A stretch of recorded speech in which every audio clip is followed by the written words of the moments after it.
So glazing is always done on a completely dry surface. So you have to make sure your painting is thoroughly dry before you do any glazing. Otherwise you'll kind of mush everything around and ruin your painting. And essentially what you'll want to do to create a glaze is use just a little bit of pigment and like a lot of medium. So I've got some walnut alkyd medium in here and some Gamblin solvent-free gel right here. And I really like to use like a 50-50 mix of those two mediums. It gives like just a slightly thicker, slightly more gel-like, but not too gel-like kind of medium. And you can see that it's very transparent because there's just only the teeniest bit of pigment mixed in. And so I'm using some burnt sienna and a little bit of yellow ochre. And so let's say you have painted your painting and you came back the next day and noticed that the whole thing looked too pinky white. That's actually not the case in this portrait, but just it's definitely happened to me before. So what you can do is kind of take this kind of burnt sienna, yellow ochre kind of mixture and just glaze a thin coat all over the whole thing. It's almost like a tan. It's like adding a tan color. And you might start with, it might start out looking a little heavy-handed, maybe just a little bit too strong of an impression.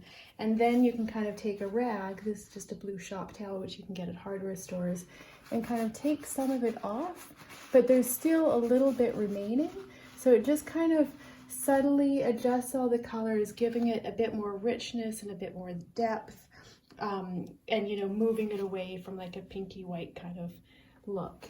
And so the beautiful thing about glazing is that you can do that and change the color, enhance the color, give it more luminosity, but not have to repaint all of the form that you've spent so much time rendering.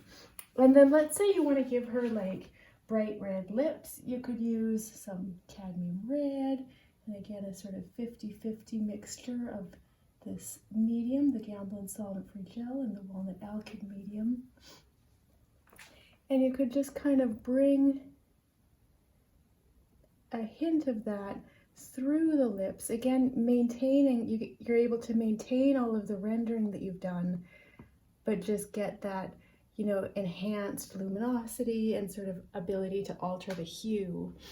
You can also really create, you can wipe your brush off on your rag, and you can really create very soft edges, which is really beautiful in the lips.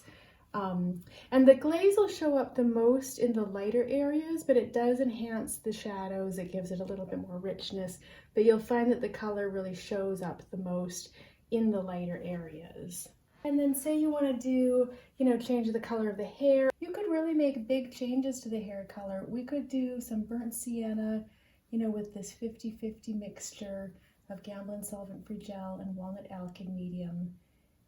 And you could sort of bring some of that burnt sienna like through the hair. You could even create like more hair-like texture, using this grainer brush, which has like some long hairs and some short hairs. And so it makes kind of lines.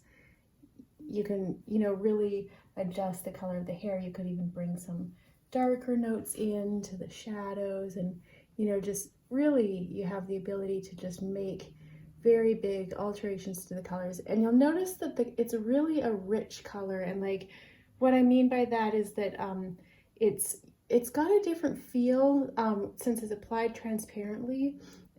It's a color that it wouldn't look or feel the same if you just mixed it opaquely. Mixed the same color and applied it opaquely. There's a rich quality to the color that you just can't really achieve if you're not doing glazes.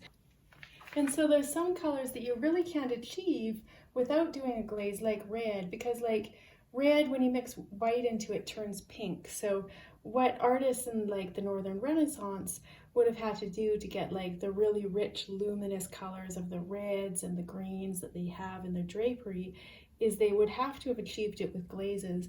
And so what you would do in that case is, what I've done in the initial pass of this, what's going to be our red cloth, is I basically render the cloth. I render the sort of shadow patterning, going with some, black and red into the shadows, but really blasting out the whites, the lights, so that they're white. So I'm really like making the lighter notes totally white, and then I'll actually glaze into that. So we'll use some of this red glaze that we've prepared, and you can just bring the red glaze right through,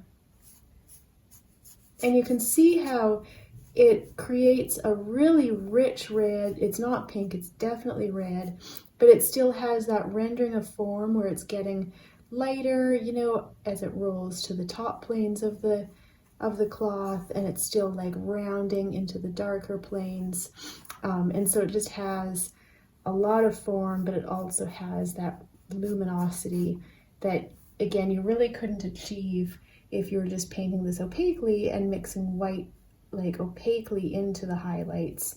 And so then what you can do, and what looks really good, is basically you've got this, you know, glazed fabric now, and so it's wet now, and you can paint wet into wet. So I'm just going to use some white and maybe a little teeny bit of red to make it pink. And you can kind of pull some highlights, you know, and just paint wet into wet in it, just to kind of like bring out even a little bit more like enhanced form. So that's really the nicest way to deal with glazing, is to glaze and then paint wet into wet in it.